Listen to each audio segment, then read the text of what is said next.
ओम नमो भगवते वासुदेवाय नमः। तुलसी पूजन महत्व नवम अध्याय। तुलसी पूजन महत्व का मुनिवर दीजिए ज्ञान, कैसे उत्पन्न होए कर पाया पद ये महान। पृथु बोले, हे मुनीश्वर, आपने जो अभी कार्तिक के व्रत में तुलसी की जड़ में विष्णु भगवान का पूजन कहा है, इसलिए मैं तुलसी के महात्म्य को पूछना चाहता हूँ। वह भगवान को इतनी प्यारी कैसे हुई? हे नारद, वह कहाँ और कैसे उत्पन्न हुई? तुम सर्वज्ञ हो, यह सब मुझे बताइए। नारद जी बोले, प्राचीन काल में एक बार इंद्र अप्सराओं और देवताओं के साथ शिव के दर्शन के लिए कैलाश में गए। वहां इंद्र ने भीमकर्मा नामक भयंकर एक आंख वाला एक पुरुष देखा। इंद्र ने पूछा, तू कौन है और शिव जी कहाँ गए हैं? ऐसे बार बार पूछने पर भी उसने उत्तर न दिया। तब इंद्र अत्यंत क्रोधित हो उठे।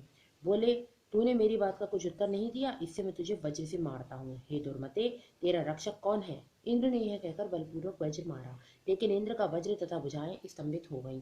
इस पर इंद्र ने अति क्रोध किया। वह पुरुष अब अग्नि की भांति तेजमय हो गया तो बृहस्पति जी उनको पहचान गए। वह पुरुष स्वयं शिव थे। बृहस्पति ने प्रणाम किया तथा इंद्र को भी उनके चरणों में झुकाया। वे अति करुणा भरे शब्दों में रुद्र की स्तुति करने लगे। हे महादेव, दीनों के हितकारी, आप अपना क्रोध शांत करें और इंद्र को क्षमा करें। यह सुन शंकर जी बोले, तुम्हारे वचन सुनकर मैं प्रसन्न हुआ, लेकिन अपने नेत्रों से निकलती हुई क्रोधाग्नि को किस प्रकार शांत करूं? अब यह मेरे मस्तक में पुनः कैसे प्रविष्ट हो सकेगी? बृहस्पति बोले, हे दयालु, आप अपने नेत्रों की इस तेजोग्नि को कहीं अन्यत्र स्थापित कर दें और इंद्र का उद्धार करें। तब रुद्र भगवान बोले, तुमने इंद्र को जीवन दान दिलवाया है, अतः तुम्हारा एक नाम जीव प्रसिद्ध होगा। अब मेरी यह क्रोधाग्नि इंद्र को कष्ट नहीं देगी। नारद जी बोले, शिव जी ने ऐसा कहकर उस अग्नि को हाथ में लेकर समुद्र में फेंक दिया, जो गंगा सागर के संगम पर जा गिरी। वह अग्नि वहां बाल रूप धरकर रोने लगी।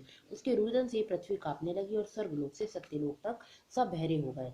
ब्रह्मा जी ने वहां जाकर देखा कि समुद्र की गोद में अग्नि बाल रूप से बैठी है। तब उन्होंने पूछा, यह अद्भुत बालक कौन है? उसके वचन सुन समुद्र ने हाथ जोड़े और प्रणाम कर वह बालक उनकी गोद में दे दिया और कहा, हे ब्राह्मण, गंगा सागर के संगम में मेरा यह पुत्र उत्पन्न हुआ है। हे जगत गुरु, इसके जाति कर्माति संस्कार करिए। नारद जी बोले, यह बात हो रही थी कि उस बालक ने ब्रह्मा जी की दाढ़ी पकड़ ली और उनको बार बार हिलाने लगा, जिससे ब्रह्मा के नेत्रों से आंसू गिरने लगे। बड़ी कठिनाई से दाढ़ी छुड़ाकर ब्रह्मा सागर से बोले कि इसने हमारे नेत्रों का जल निकाला है, इससे इसका नाम जलंधर होगा। यह संपूर्ण शास्त्रों का जानने वाला होगा और इसको रुद्र ही मार सकेगा। नारद जी बोले, ऐसा कह उन्होंने शुक्राचार्य को बुलाकर जलंधर को राजगद्दी पर बिठाया। ब्रह्मा जी अंतर्ध्यान हो गए। सागर अपने पुत्र को देखकर बहुत प्रसन्न हुआ। कालनेमी ने प्रभावित होकर अपनी कन्या वृंदा का विवाह जलंधर के साथ कर दिया। पति से प्रेम करने वाली और आज्ञाकारिणी उस स्त्री को लेकर शुक्राचार्य की सहायता से वह पृथ्वी पर राज्य करने लगा। दसम अध्याय। सागर मंथन की कथा सुनकर किया क्रोध, चला जलंधर इंद्र से करने हेतु विरोध। नारद जी बोले, देवताओं को जीत कर जो राक्षस पाताल में जा बसे थे, वे जलंधर का आश्रय पाकर अब फिर भूमंडल में आकर रहने लगे। एक बार उस जलंधर ने राहु का सिर कटा हुआ देखकर उसका कारण शुक्राचार्य से पूछा। तब उन्होंने समुद्र मंथन और 14 रत्नों के हरण की कथा तथा दैत्यों के पराक्रम का सब वृत्तांत कह सुनाया। अपने पिता सागर के मंथन की बात सुन उसने क्रोध से लाल लाल आंखें कर घसमर नामक अपने दूत को इंद्र के पास भेजा। वह दूत स्वर्ग में जाए इंद्र से बोला, सागर के पुत्र जलंधर ने अपना दूत बनाकर मुझे भेजा है। उसने कहा है कि तुमने मेरे पिता को कैसे मारा और वहां से कैसे मथा और वहां से निकले हुए रत्नों को जो तुम ले आए हो उन्हें दे दो।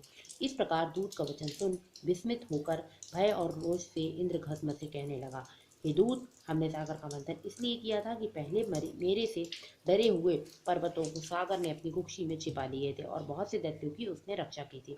इससे मैंने भी उसके रत्न हर लिए। सागर का पुत्र शंखासुर भी देवताओं से बैर करता था, वह भी समुद्र के भीतर छिप गया। उसको मेरे छोटे भाई ने निहत किया। अब तुम जाओ और समुद्र मथने का कारण जलंधर से कहो। वह दूत इंद्रलोक से विदा हो पृथ्वी पर आया और सब वृत्तांत जलंधर से कह सुनाया। दैत्य क्रोध से फुंकारता हुआ देवताओं को जीतने के विचार से चारों दिशाओं तथा पाताल से करोड़ों दैत्य शुंभ निशुंभ आदि सेनाओं को साथ लेकर स्वर्ग में जाकर उसने नंदवंदन में अधिकार कर लिया। देवता भी अस्त्र शस्त्रों सहित अमरावती से बाहर निकले और तब वहां घोर युद्ध हुआ। मूषल, परिघ, बाण, गदा, बर्छी, फरसा आदि शस्त्रों से वे एक दूसरे को मारने लगे। दोनों तरफ के हाथी, घोड़ा सवार आदि मरने से वहां रुधिर की धारा बहने लगी। युद्ध में जितने दैत्य मरे उन सबको शुक्राचार्य ने मृत संजीवनी जल वर्षा कर जीवन दिया। देवताओं को पुनः जीवित देखकर जलंधर शुक्राचार्य से कहने लगा कि मरे हुए देवता फिर कैसे जी उठे? आपकी ये मृत संजीवनी विद्या तो और किसी जगह सुनी ही नहीं। शुक्राचार्य बोले, बृहस्पति ने द्रोणाचल से दिव्य औषधियां मंगाकर उन देवताओं को जीवन दिया है, इसलिए तुम द्रोणाचल ही हर लाओ। नारद जी बोले, दैत्येंद्र ने यह सुनकर द्रोणाग्नि को राय लाकर समुद्र में फेंक दिया और फिर संग्राम को आ गया। संग्राम में देवताओं को मरे हुए देख कर बृहस्पति द्रोणाचल के पास गए तो वहां वह नहीं था। द्रोणाचल को दैत्य हर ले गए। यह बात जान बृहस्पति जी भय से व्याकुल हो बोले कि यह महादैत्य जीतने में नहीं आवेगा, यह रुद्र के अंश से है। इंद्र ने जो कुछ किया था उसे याद करो। बृहस्पति की यह बात सुन सब देवता दसों दिशाओं में भाग गए। सागर के पुत्री जलंधर ने देवताओं को भागते हुए देख निशंक बेरी का शब्द करते हुए अमरावती में प्रवेश किया। अब इंद्रादि देवता उससे पीड़ित होकर सुमेरु की कंदरा में रहने लगे। देवताओं को जीतकर जलंधर वहां राज करने लगा। तत्पश्चात शुंभादिक को समस्त बड़े बड़े देवताओं के स्थान पर अलग अलग नियत करके वह स्वयं सुमेरु पर्वत की ओर देवताओं से लड़ने लगा। नमो भगवते वासुदेवाय नमः।